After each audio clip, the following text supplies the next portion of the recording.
একদম সবাই মন খারাপ করলো। আপনাদের উপরে একটা কথা বলি, আপনাদের সাথে যেটা জুলুম হয়েছে সেইটার অবসান চাই, কিন্তু এর মানে এই সার্টিফিকেট দিচ্ছি না যে আমরা এখানে সবাই ফেরেশতা বসে আছি। বাংলাদেশের ইউনিয়ন পরিষদের মেম্বার হইতেও যদি 10 লাখ টাকা খরচ করা লাগে, তাহলে সিটি কর্পোরেশনের কাউন্সিলর হইতে কত টাকা খরচ করা লাগে সেটা আমাদের বুঝ আছে। আমরা বরং মৌলিক সংস্কার তুলি। বাংলাদেশের রাজনীতি থেকে যত টাকা খরচ হয় নির্বাচন করতে তার 80% কমাই ফেলতে হবে। পোস্টারিং এর ব্যবস্থা বন্ধ করতে হবে, শোডাউনের ব্যবস্থা বন্ধ করতে হবে, বড় বড় মিছিল জনসমাবেশের ব্যবস্থা বন্ধ করতে হবে। হ্যান্ড মাইক থাকবে অথবা একটা মাইক থাকবে, 50 জন 100 জন আর খালি পথসভা চলবে।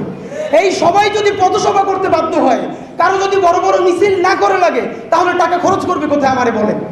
টাকা তো খরচ করার জায়গা থাকবে না। একজন কাউন্সিলর যদি 1 বছরে 10 লাখ টাকা সরকারি বরাদ্দ পায়, আর সে নির্বাচনেই যদি খরচ করে 1 কোটি টাকা, বাকি 90 লাখ টাকা সে কোথা থেকে ম্যানেজ করবে যদি সে রড সিমেন্ট চুরি না করে?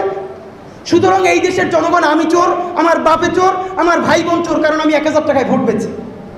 আমি 1000 টাকায় যদি ভোট পেয়েছি, সে আবার এসে বলে আমার কমিশনার চোর।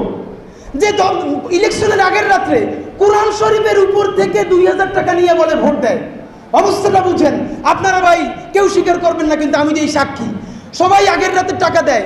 এরপরে কেমনে টাকাটা নিবে? টাকা তো নিবে 5 জন, আর কিন্তু ভোট দিবে কারে? সেইটার পরীক্ষা হইলো আগের রাতে বাসায় যায়, কোরআন শরীফ রাখে, কোরআন শরীফের উপরে টাকা রাখে, বলে কোরআন শরীফের উপর দিয়ে টাকা নাও। এর মানে কোরআন শরীফের উপর দিয়ে টাকা নিলে তাহলে তুমি আমারে ভোট দিবা। এত বড় বদমাইশি, হারামি গাছ, তার সাক্ষী এবার কোরআন শরীফ। ভাই, এটা আপনারে বলতেছি না, যত কাউন্সিলর, যত চেয়ারম্যান, তারা তো আমাদের বাবা, আমাদের চাচা, আমাদের রক্তের।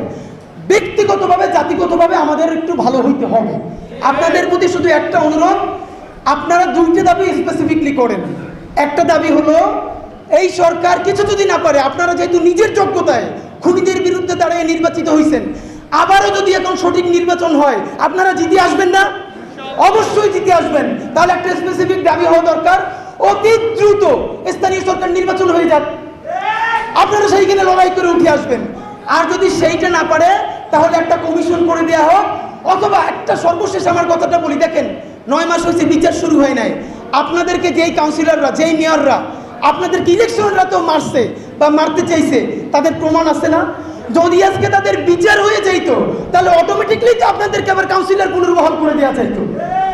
ওদেরকে বিচার হয় নাই বলেই তো আপনাদেরকে কাউন্সিলর পুনর্বহাল করবে না, এই কথা তারা বলতেছে। সুতরাং আপনাদের থেকে শুরু করে সকলের হাতে ধরি, পায়ে ধরি, সব কিছু হবে যদি ন্যূনতম পর্যায়ে বিচারটা শুরু হয়ে যায়। যেই উপজেলায়, যেই জেলায়, যেই সিটি কর্পোরেশনে যারা হামলা করছে আর যারা হামলা ঠেকাইছে, তাদের ছবি আছে না? তাহলে যারা হামলা করছে তাদের বিচার করেন, যারা খুন করছে তাদের বিচার করেন। আর যারা বিচারের মধ্যে মাপ পেয়ে যাবে, তারা আবার নতুন করে নির্বাচন করবে অথবা ক্ষমতার পুনর্বহাল হবে। তা আপনাদের কাছে বিনীত অনুরোধ করছি, জাতিগতভাবে আমরা পরিবর্তন হতে চাই, আপনারাও আমাদেরকে সাহায্য করেন।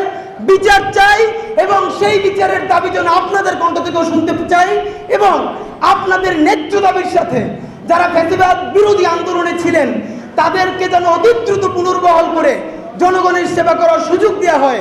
আমরা ইনকিলাব মঞ্চের পক্ষ থেকে সেই সাথে সহমত পোষণ করছি।